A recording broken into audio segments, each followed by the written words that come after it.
What's going on, everyone? Welcome back to the channel, and today we're going to be talking about UFC 306, the Sphere, and why I think this card is an absolute disaster. When the UFC announced that they were going to the Sphere, everybody got excited, and myself included, because this had the opportunity to be one of the craziest cards of all time. I thought we were going to get a stacked lineup, but we've actually gotten the complete opposite. There's really only 3 fights I care about on this card, and that's the last 3 fights. And that's just not something that should be happening on a pay-per-view of this magnitude. Like, this is the Sphere in Las Vegas. This is a once-in-a-lifetime type of thing because you never see people put on events here. It's super rare. It's really new, and the UFC had a major opportunity here to put together a crazy card and a historic night, which it most definitely still could be. I mean, they're getting behind the whole Mexican Independence Day thing. They even got Riyadh Season to sponsor the event, so this is still going to be massive in one way or another. And yeah, the main event's great. It's Sean O'Malley, Merab Dvalishvili, a fight I'm excited for. Even the co-main, Grasso Shevchenko, also a great fight. Same with Diego Lopez and Brian Ortega in the featured spot. The problem is the rest of the card, and there's just a lot of no-name, uninteresting fighters on this card, and that's me saying it in the most respectful way possible, honestly. I understand that you want to put Mexicans on this card because of the whole Mexican Independence Day thing, which is fine. You can litter that through the prelims and the early prelims, and hell, you could throw guys on the main card that deserve to be there. Like, if you want to use Mexicans, tell me, where's Yair Rodriguez right now? Where's Brandon Moreno? Where are your actual big-name Mexican fighters, and why are they not on this card?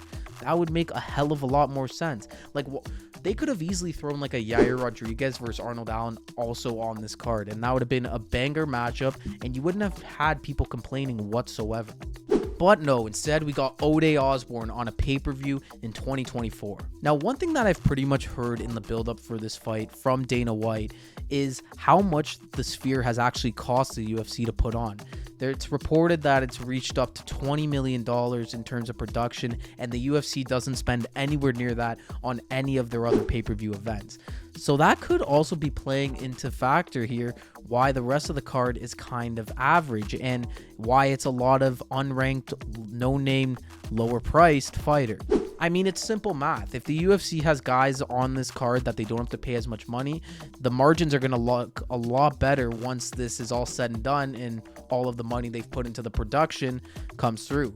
Because if you only have to worry about paying Sean O'Malley, Merab, Grasso, Shevchenko, Ortega, Lopez, I mean, those guys, they probably collectively, I'd say, would probably take close to like 4 or 5 million home, maybe, and that might be a little bit generous. And then the rest of the fighters on the card don't even have probably 100K contracts. So I mean, this is probably part of why this has happened and why the card isn't stacked, but it just seems a little bit unfortunate, and it kind of feels a little bit cheap.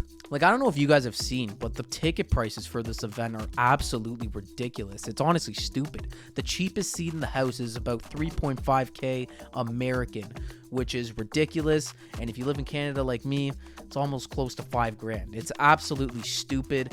And you couldn't get me to pay that amount of money to just watch Sean O'Malley and Merab Dvalishvili, because that's not getting me there, and that's not really going to be getting anybody there. Of course, it's going to sell out either way because UFC fans are just nuts and will go no matter what, but it's still stupid because these prices are ridiculous, and none of your diehard fans or a lot of average fans are not going to be able to experience this once-in-a-lifetime opportunity. And I put once in a lifetime in brackets because honestly, I don't think this is going to be the only time the UFC does this. The Sphere's in Las Vegas. The UFC operates out of Vegas. You're telling me over the next few years they're not going to want to go back to the Sphere? I highly, highly doubt that. This will not be the only time.